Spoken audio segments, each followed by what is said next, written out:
Our genus, the Homo genus, which means human in Latin, first appeared roughly 2.8 million years ago in the form of Homo habilis. Life was no walk in the park for these early ancestors of ours, despite their many unique adaptations. And for nearly 1 million years, they and other early humans were subjected to harsh climates and ferocious predators that routinely preyed on both the young and the old. However, all this would change 800,000 years after its emergence, when a new human species arrived on the scene that would change the course of our entire history and the world itself, becoming the first apex predators of our kind and also the first to leave the cradle of Africa. This was Homo erectus. But before we get into our distant ancestors' story, it's also important to know about our recent ones. That's why I'm happy to announce today's sponsor, MyHeritage, the #1 leading service for family history research. Unlike the difficulty of understanding our evolutionary history, learning about your comparatively recent family tree is like a walk in the park with MyHeritage. It's super easy to get started. Pretty much as soon as you put in your parents and grandparents, you get a ton of recommendations for new matches through MyHeritage's extensive database, which contains over 19 billion historical documents. This makes it simple to discover your origins and new relatives even if you don't know much about your family history. For example, they have this instant discovery feature that lets you add entire family branches with a click of a button. Through this, I was able to find out how my great-grandfather actually looked like, who was a ship captain all the way back in World War II. What's also really cool is that you can use MyHeritage to recolor and reanimate the old photos, like this.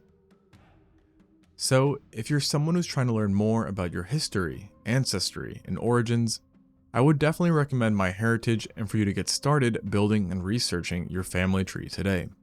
So sign up using the link in the description for a 14-day free trial and enjoy all the amazing features that MyHeritage has to offer. And now, back to the Homo erectus. These early humans were monumental in many ways, including in their discovery as they were unearthed by pure coincidence, thanks to a now disproven theory, which had taken root during the 19th century. Back then, many believed that humans actually originated in Asia, not Africa, which was simply because its geographical location made it a midway point between America and Europe, thus providing optimal migration routes. This idea, which didn't have any evidence to back it, still inspired many to travel to Asia in search of human remains, with Southeast Asia in particular drawing much interest. Luckily enough, one anthropologist did end up finding a human specimen in Indonesia, on the island of Java, which is now referred to as the Java Man. This specimen was dug up in 1891 and consisted of a partial skull cap and femur. The man who found it, Eugene Dubois, was convinced he had made a revolutionary find, and quickly tried to convince others that these fossils belonged to an upright walking ape man. However, no one believed him as essentially nothing was known about early hominins at the time, and the remains eventually fell into obscurity. Until, that is, the 20th century, where they were re-examined after numerous human-like remains were found in China that bore stark resemblance to the Java Man. These Chinese specimens consisted of teeth and multiple skull fragments now known as pecking man, despite consisting of multiple individuals. Anthropologists realized that these two belonged to the same genus, and more importantly, came to the understanding that they were a species of Homo, leading to both being reclassified as Homo erectus, meaning the upright man. This name would later be further proved as newer, more complete specimens showed that its legs, feet, and spine were designed for a life of walking and running upright. Many thought that this new species was the oldest Homo to be bipedal, and while this isn't actually true, there are still many things that the Homo erectus did first when it comes to human traits, as it was the first human to have possessed a flat face, prominent nose, human-like limb proportions, and possibly even sparse body hair coverage. This made it strikingly similar in appearance to Homo sapiens, or in other words, us. But the two still have their differences.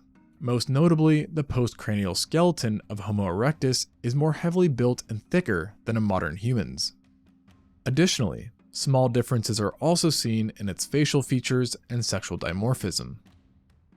These differences and similarities are generally seen throughout the entire Homo erectus species, but they do vary depending on the population, as the Homo erectus had a shockingly wide range and time distribution, which led to the formation of numerous different subspecies that today number over 27. Remains show that specifically, the Homo erectus could be found throughout Africa, Asia, and parts of Europe, where they seem to have had an affinity for caves, fissures, and woodland areas. Its wide range drew great interest, and was only propelled by the fact that fossil dating showed that the oldest Homo erectus was roughly 2 million years old, and basically showed up in Asia and Africa at the same time, leading to a debate on its evolution and migration.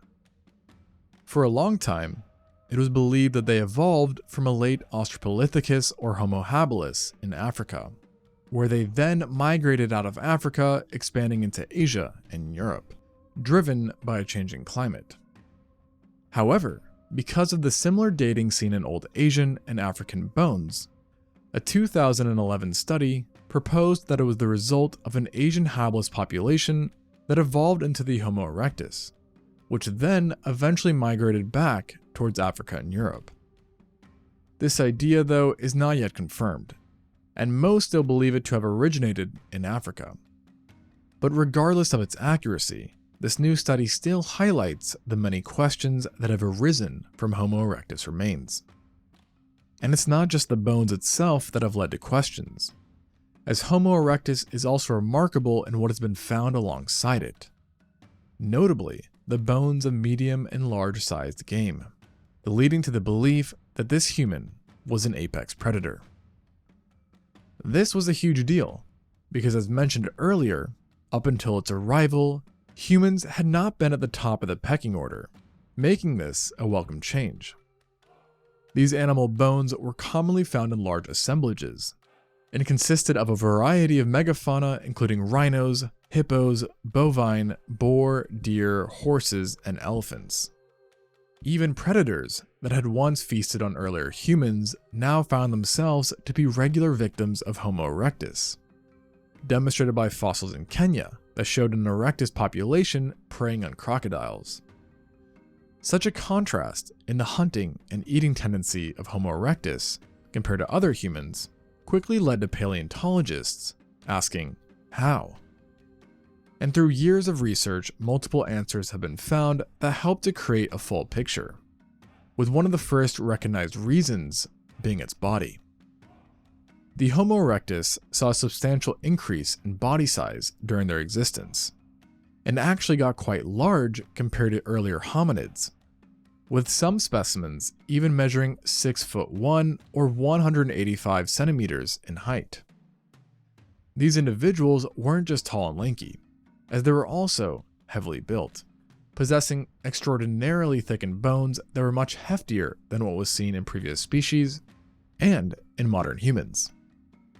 These girthier bones gave members a good frame for getting roughed up during hunts and taking falls without worrying about quote-unquote fall damage. This durability was vital, but perhaps another more important aspect of its body that gave it a unique edge over other animals was endurance. Homo erectus, like modern humans, had sweat glands that allowed for efficient cooling, and had legs built for running, with trackways indicating that it was an exceptional long-distance runner who used persistent hunting to take down prey many times its size. This hunting technique involves a combination of endurance running and tracking to pursue prey until it's too exhausted to escape, and eventually leads to it succumbing to exhaustion or heat illness. It is thought that Homo erectus also injured these animals during a first attack, which would slow the prey down while pursuing it. These initial injuries were probably created by another huge advantage seen in the Homo erectus: weapons. Its complex use of technology compared to previous hominins was thanks to its brains and intelligence. On average, the brain in adult specimens measured 1,030 cubic centimeters, which is nearly 80% the size of a modern human's brain, which meant that the Homo erectus had the biggest brain relative to its body size at the time. As a result, it was quite intelligent, and displayed complex behavior that allowed it to construct new technology, which was so advanced that they actually ushered in a new age of technology, known as the Acheulean tool industry, which persisted from 1.95 million years ago to 130,000 years ago. The most prominent weapons associated with this age include hand axes and cleavers, which would have been used to bring down large animals. These tools would have also been used to process and butcher kills as well, saving Homo erectus a lot of energy that would otherwise have been spent ripping animals apart with their teeth and hands. Additionally, despite no direct evidence, it is highly believed that Homo erectus used spears and other throwing weapons to hunt as well, as the oldest known spears, which date to 400,000 years ago, show signs of innovation, suggesting that spears in their more basic form have been around for far, far longer. This idea that it threw projectiles at targets was further propelled by its shoulder structure, no pun intended, which was remarkably similar to ours, meaning it was good at throwing items at high speeds, allowing it to defend and attack from safe distances. From the perspective of other animals, these apes throwing objects at them with precision and running them down over vast distances would have been quite the unfortunate surprise. But the nightmare didn't end there, as the Homo erectus also used its intelligence to hunt in groups. This is known thanks to 4 trackway sites in Kenya, where 97 footprints belonging to at least 20 individuals were found. One of these trackways in particular was striking, as the size and shape of the footprints indicated that it was made by a group composed of only men, suggesting that they were a hunting party. This also led paleontologists to suspect that the Homo erectus had sexual division of labor, with men targeting larger food sources that were higher risk and possibly rarer in success, while women focused on more reliable sources like nuts and fruits, invoking a hunter-gatherer society. However, even though these hunting parties were likely not extremely consistent in their successes, they were still extremely important, as the local extinction of Homo erectus in the Levant co-aligned with the disappearance of the straight-tusked elephants. And on top of this, another localized extinction in Southeast Asia occurred after the extinction of the giant turtle, Megalochelys, suggesting that Homo erectus relied heavily on large game, which makes sense given that their larger brains and bodies required more calories. And because their prey was often so large, it's thought that they would have had excess meat as well, leading to the practice of sharing food, perhaps even enabling them to establish the first form of healthcare. This idea was solidified through the discovery of specimens bearing damage that would have rendered them incapable of caring for themselves, including one elderly individual who had lost all their teeth due to gum disease. Normally, this specimen would have died from starvation, but thanks to a culture of sharing food, it was able to persist on softer remains like brain and bone marrow. Other signs of primitive healthcare include a boy who had severe scoliosis and an adult that suffered from skeletal fluorosis, who were both able to survive for an extended period of time despite not being able to hunt. And the advantages of having extra food also extended past sharing and primitive healthcare, as Homo erectus likely also preserved their food as well, perhaps through drying and smoking the leftovers, as they were also the first humans to unlock one of the most important tools at our disposal: fire. While the exact date of discovery is unknown, the oldest science suggests that their use of fire extends to at least 1.5 million years ago. It is believed that at this point, fire was only used after natural fires had occurred, which they would then tend to and keep burning for extensive periods of time, showing that they had an understanding of slow-burning materials such as dung. These fires were likely maintained by firekeepers and could have been transported from one area to the next, allowing groups to take fire with them as they migrated to colder areas, such as Ice Age Europe. Fires would obviously help keep individuals warm, but it also had additional purposes as it acted as protection against predators, allowed for food preparation, and increased the efficiency of foods, as it made raw items safer to eat and nutrient absorption easier. That being said, for a long time, these fires were a rarity for humans. But this did change for later Homo erectus members, as roughly 400,000 years ago, fires associated with their remains became much more abundant and widespread, suggesting that they had figured out how to create fire. The many direct uses of fire were significant, but so were its indirect effects, as it likely became a source of socializing too, with some anthropologists even thinking that this socializing element may have led to the creation of a primitive language. This contradicts the long-term belief that language in Homo erectus was dubbed impossible, as one of the earliest known specimens, the Turkana boy, did not have the necessary respiratory muscles in order to produce speech. However, it was eventually discovered that this individual in particular had severe afflictions that possibly impacted his respiratory muscles, and therefore was not a good representation of the species as a whole. And eventually, other specimens were found that did support the possibility of a basic language, as they did have developed respiratory muscles.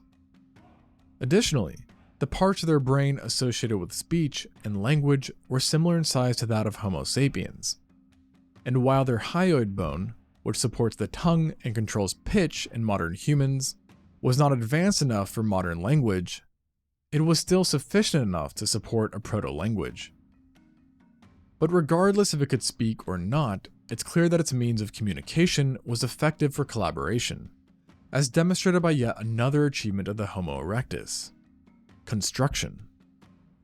What's interesting is that this feat actually predates the earliest known fires, as in 1962, a 1.7 million year old large circle, composed of volcanic rocks and dirt, was located in Tanzania.